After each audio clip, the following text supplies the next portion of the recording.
Finalmente, mais revelações sobre Harmony Coubel, que tinha desaparecido, revelações sobre o passado e a família dela, revelações sobre a conexão dela com a Lumon, que também dão pistas pra gente da origem da Lumon, trazem mais detalhes sobre uma cidade que a Lumon teria destruído, mas é claro, trazendo algo promissor, a junção da Coubel com o Mark nos esforços pra derrubar tudo. Meu jovem, nesse vídeo vamos falar sobre o episódio 8 de Ruptura, que começa a preparar muito o final da temporada, e se você quiser saber, cola aqui, vambora.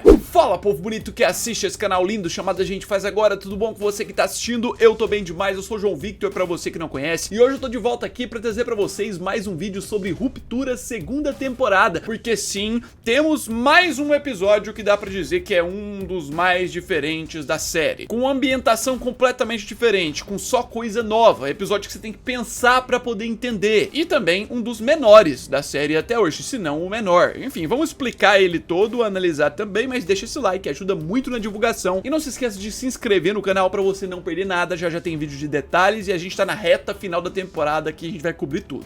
E bora lá, que é o seguinte, a gente acabou de vir de um episódio que foi um dos melhores da série até então, né, o episódio 7 ali, sobre a Gemma, e a gente vai pra um que eu acredito muito que vão ter alguns que vão dizer que caiu bem o nível. Um episódio um pouco mais lento, mas que ao mesmo tempo revela demais, muita coisa. Um episódio que é quase um filler se não se conectasse com a trama principal, né, e seria um filler caso ela não fosse tão importante pra história. A gente tem aqui o momento que a segunda temporada, acho que não só a segunda temporada, mas a série Ruptura se dedica a contar sobre Harmony Coubel, contando onde ela cresceu, história da mãe dela, história da família dela e a conexão com os Egan, que sinceramente eu devo admitir que é muito menos interessante do que o anterior, que é o 7 lá da Gemma, mas ainda assim revela coisas importantes e vão aqui ponto a ponto. A gente tem esse início focado em mais um local sinistro, misterioso e distante. Eu acho que essa temporada 2 é a temporada mais campeã em mostrar cenários diferentes na série. Aqui a gente vê basicamente a continuação do sumiço da Coubel, porque a última vez que a gente tinha visto ela, se eu não tiver enganado, foi lá no episódio 3, quando ela quase foi embora, ela decidiu voltar na Lumon e dar uma chance de tentar algo ali, conversou com a Helena, e quando a Helena fala pra eles recomeçarem, fazer um reset, e ela vê um cara ali, ela entra em desespero e simplesmente foge de vez. E essa atitude dela de cara, já te adianto, com certeza estimulou com que a Lumon tomasse atitudes, porque ela tem coisas comprometedoras sobre a Lumon. A Lumon precisa dela ali porque ela pode ser um risco, ela pode revelar coisas sobre a Lumon. E é por isso que nesse episódio 8, quando ela chega lá na casa, nessa cidade inóspita, onde a Cici tá morando, a gente vê que o Drummond já passou por ali. Pois é, ele já esteve lá procurando coisas da Coubel. E sim, a Cici, depois dessa visita da Coubel, avisou eles de novo, então eles já estavam voltando, gerando um clima bem mais sinistro. A gente vai chegar nisso, mas vamos lá. Assim, esse início dela se isolando nessa cidade costeira, principalmente como mostra ali de cima, me deu muito uma vibe de uma cidade apocalíptica, sabe? É assim, de início você não vê ninguém, não vê uma alma penada andando na rua, e quando começa a ver, são idosos, uma pessoa ou outra, o pessoal que não tá bem de saúde, e à medida que o episódio avança, a gente vai descobrindo que isso tem a ver com a Lumon. A Lumon passou ali e destruiu tudo. Ou melhor, a Lumon pode até ter começado ali. E assim, um ponto interessante é que logo no início, antes dela chegar lá naquele restaurante e falar com aquele cara, a gente tem as diversas ligações que a Devon tá fazendo pra ela. Por quê? Porque no final do episódio 7, a gente viu que a Devon, a irmã do Mark, em uma atitude desesperada pra tentar entender melhor o que tá acontecendo, ela tava tentando ligar pra Harmony Coubel. Só que assim, na maior parte desse episódio 8, a gente tem o telefone dela tocando,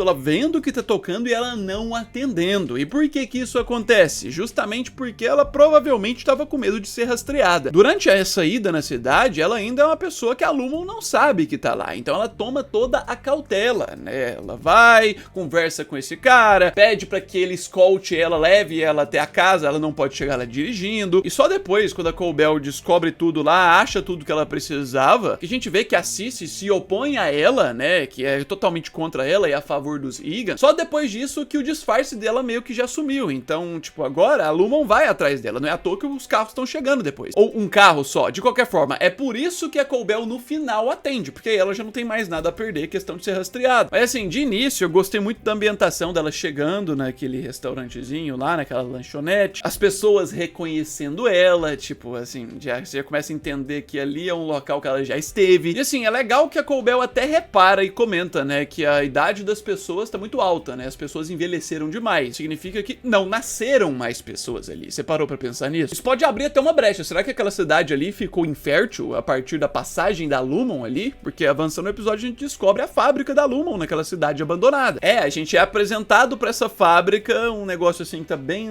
largado, mas que aparentemente aconteceram muitas coisas marcantes. Vale lembrar, né, que a partir das revelações que a gente tem até aqui, desde a primeira temporada, a Lumon era uma simples empresa farmacêutica anos atrás. Começou com essa ideia da cultura do Kier, de exaltar o Kier, até criar o chip da ruptura e evoluir tudo isso. Só que aí que tá, avançando o episódio, quando ela se reúne com aquele cara de frente à fábrica, a gente tinha umas revelações mais cabulosas, né? Por exemplo, pelas falas dele que parecem revelar que a Lumon tinha trabalho infantil ali, crianças, exatamente. O que se conecta com o trabalho infantil atual, né, da senhorita Wang. E assim, aí as revelações vão vindo, a gente descobre que ele foi colega dela antes, eles foram muito próximos, mas que ele não tem motivos pra poder ajudar ela. O pessoal dessa cidade e tal, a galera não tem muitos motivos pra poder gostar dela, principalmente por ela ser uma pessoa que representa a Lumon. Eu acredito que é muito por conta disso, tipo, a cidade toda odeia a Lumon, esse cara odeia a Lumon, a não ser a Cici lá, que apoia. Mas por ela ser a pessoa que anteriormente estava como alguém alinhado a Lumon, que ainda não se apresentou como alguém que quebrou, que quer ir atrás, ainda não tem muito motivo da cidade ajudar ela, realmente. Só que mesmo assim, ele ajuda, ele oferece uma função. Vale pensar que, tipo assim, também, né, o que eles têm pra fazer nessa cidade? Tipo, nada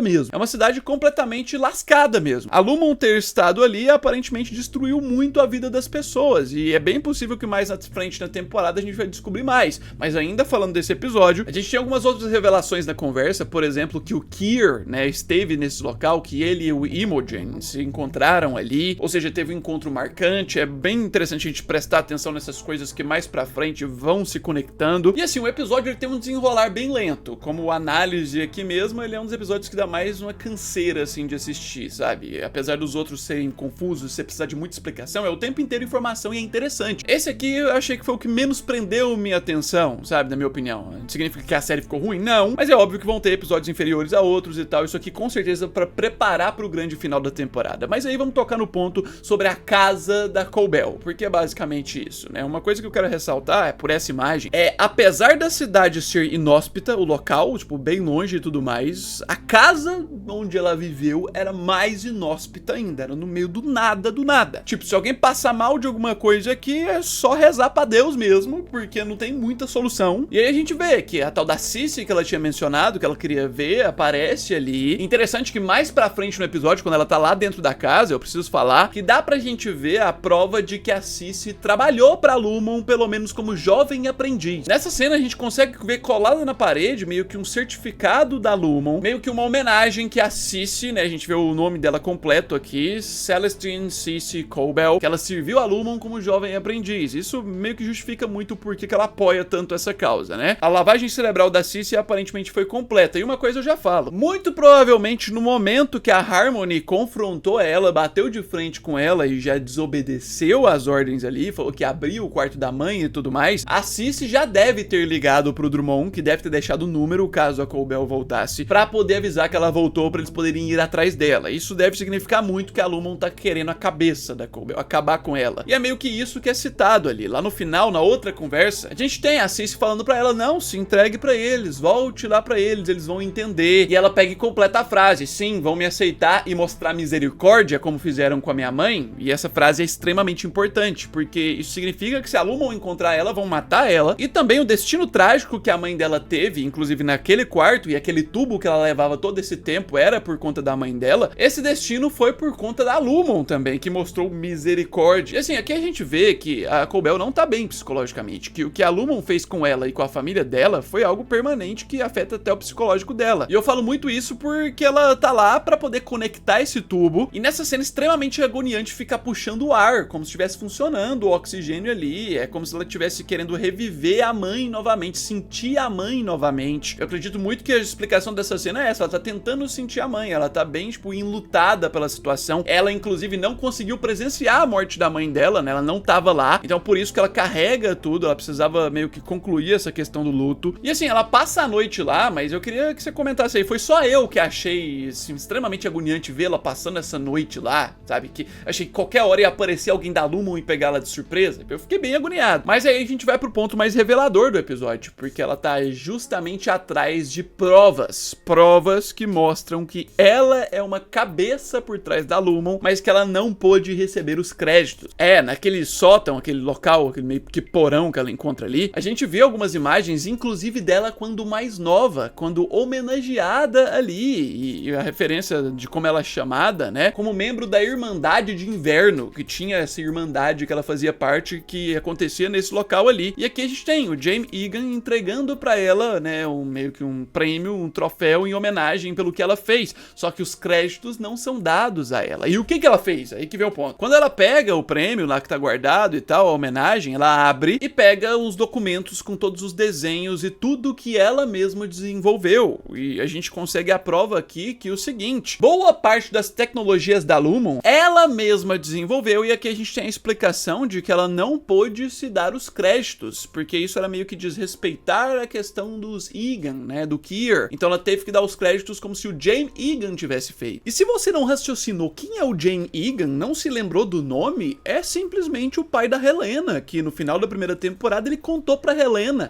eu lembro a primeira vez quando você era criança e eu levei o primeiro chip, e você falou, papai, o mundo inteiro tinha que ter isso. Tipo, o Jaime Egan colocando como se ele tivesse feito o chip de ruptura, e agora a gente entende muito que a questão da ruptura da Lumon, quando a Lumon começou a fazer isso, muitas das coisas foi cabeça da própria Harmony Coubel, que não pôde receber os créditos. E assim, a Cici é completamente maluca em alinhada à Lumon, ela fica espantada com as provas que a própria Coubel tinha descoberto e já tinha guardadas ali, tanto que quando ela dá uma olhada, ela tenta queimar, jogar na fogueira ali, pra não ter provas contra a Lumon, e tipo assim, tentando colocar na cabeça da Coubel que é um erro ela tentar confrontar a Lumon. A gente vê que essa mulher é uma doente, a última pessoa da família da Harmony que sobrou, que ainda se alinha com os princípios da Lumon, e é ela que tá denunciando tudo. A Lumon, nesse momento da história, com certeza por conta da Cici, já sabe que a Coubel tem esses documentos, e que tá mais perigoso ainda, então a Lumon deve estar querendo mais ainda matar a Coubel. E é o que a gente vê nesse final do episódio, né, avisado pra ela que